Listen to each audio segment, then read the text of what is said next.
Some of you are sitting there wondering why you were waiting. It felt odd for me just to pause that little bit of time.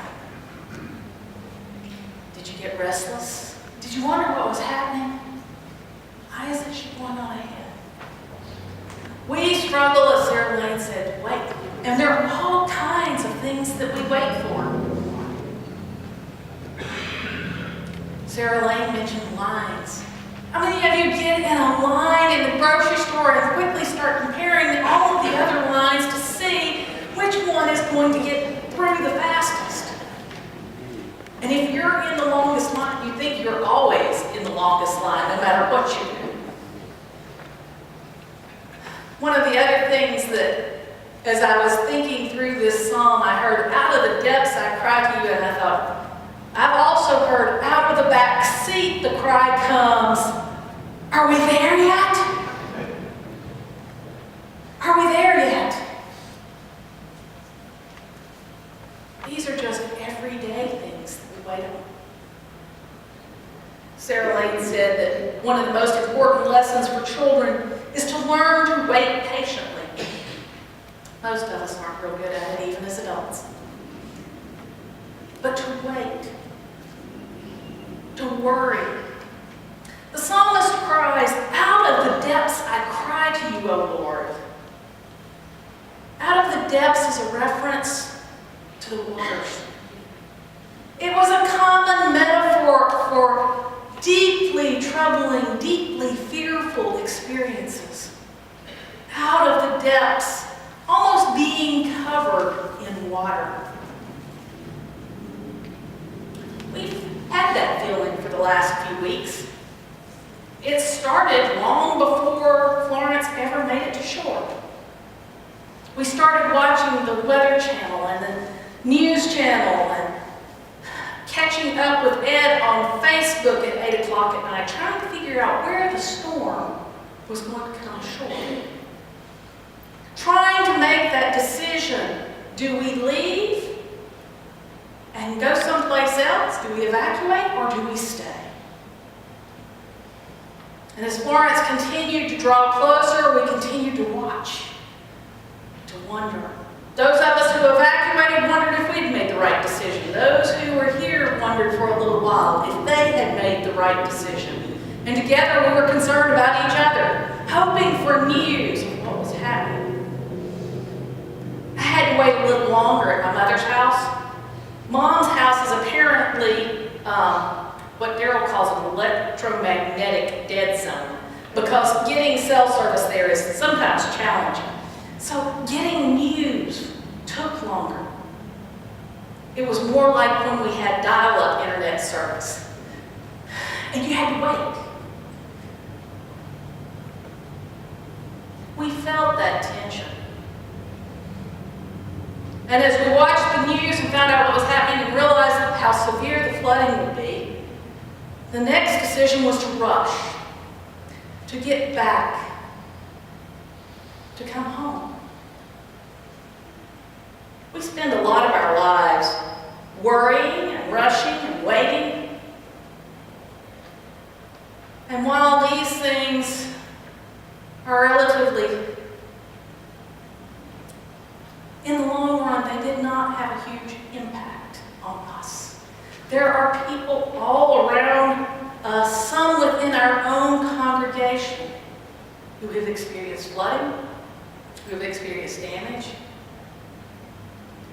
and they need our love and support. They know what it feels like to cry, "Out of the depths, O Lord." It makes you cry, "Out of the depths, O Lord." This week has been a week that all I had to do was turn on the news. Those who have been the victims of sexual violence, sharing their stories, many of them for the first time because they had waited. They had cried out of the depths and didn't feel like they could share their story with anyone. There are those who have been accused, who wait for justice. There are those knows on the other side of the world that after an earthquake and tsunami that killed more than 800 people are waiting for news? They wait. And where they're waiting, they wait for the next tremor.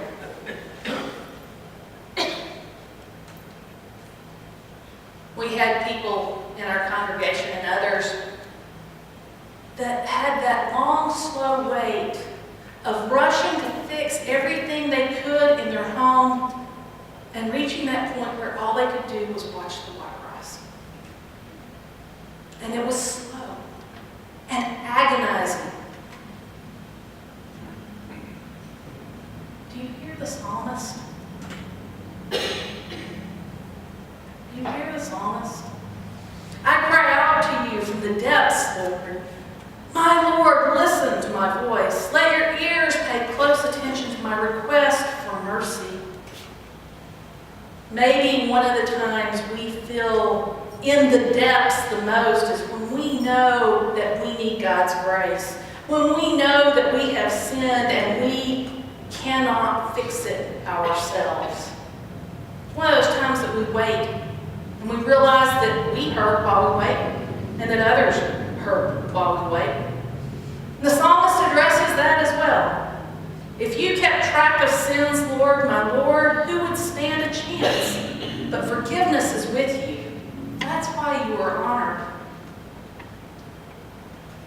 The psalmist is sure that he waits with great hope, with a confident hope. How can he wait with such great hope? This is why he waits with great hope.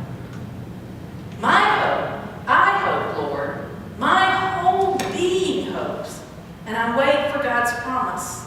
My whole being waits for the Lord, more than the night watch waits for the morning. Yes, more than the night watch waits for the morning. How do you wait for morning to come? Sometimes it's with exhaustion, worn and weary from being up most of the night. Sometimes when we worry or wait, it's the waking up at 3 a.m. and not being able to settle back down. We cry out of the depths. Okay. Out of the depths we cry, O Lord. You know what it feels like? You know what it feels like to wait with great dread. When it feels like everything is overwhelming.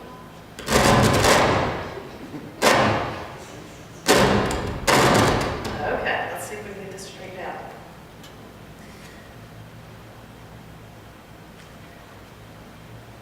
We wait. Frequently find ourselves waiting and wondering, what's happening next, oh God? But if we really wait for the morning, not only do we know that sense of dread, we know that sense of hope. We know what it feels like to wait confidently for the sun to come up.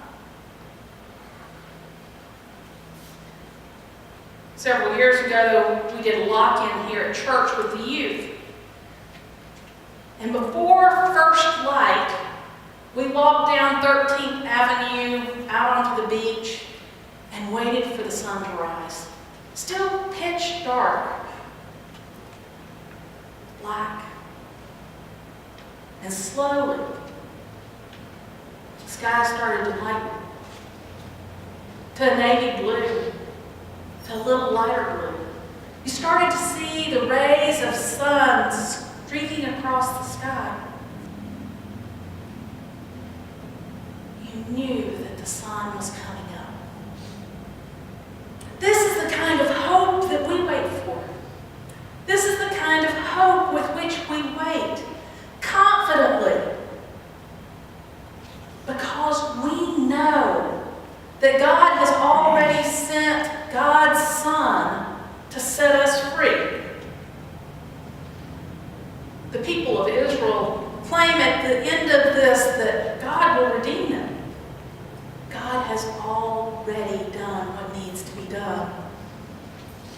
Jesus came and walked and talked and showed people a new way. And through his death and resurrection, we have resurrection hope that every moment of every day can be transformed. And we hear the promises from the Old Testament. New every morning are your mercies, O Lord. New every morning are your mercies, O Lord.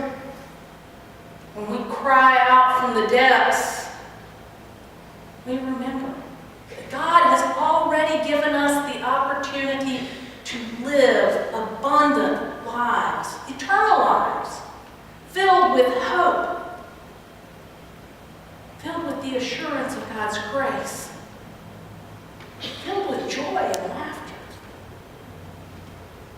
filled with God's love. I want you to pull out the cards that you received.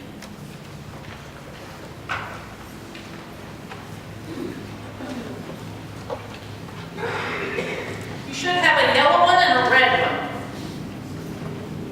On the red one, I want you to write what it is that you wait for with great dread.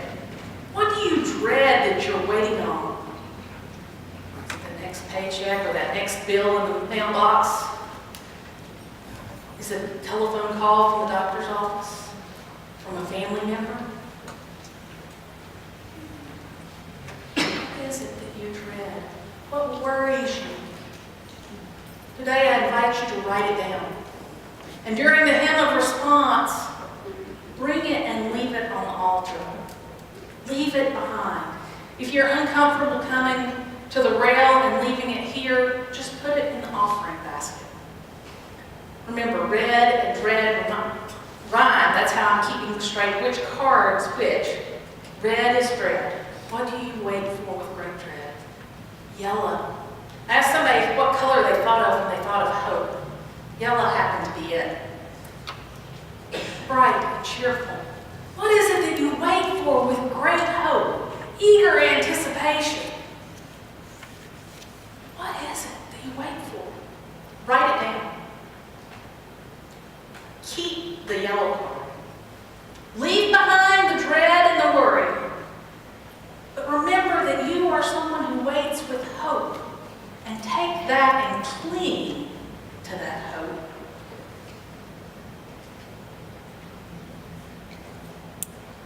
Jesus came and said not to worry about tomorrow. That's often easier said than done. But the psalmist assures us that when we feel overwhelmed, when we wait, out of the depths of the Lord, God will respond.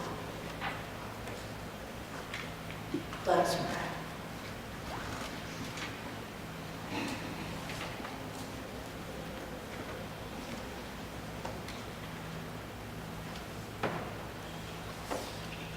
Gracious and merciful God, you know who's crying out of the depths.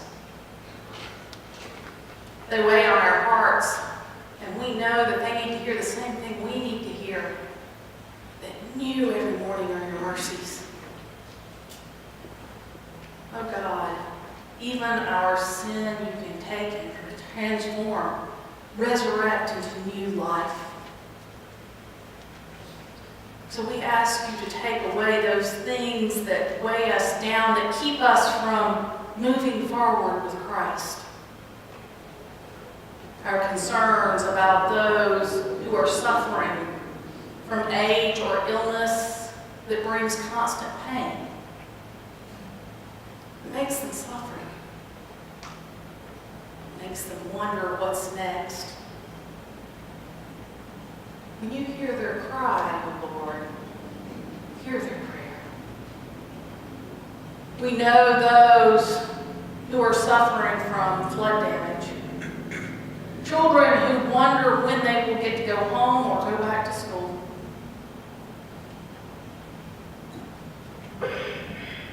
Those who face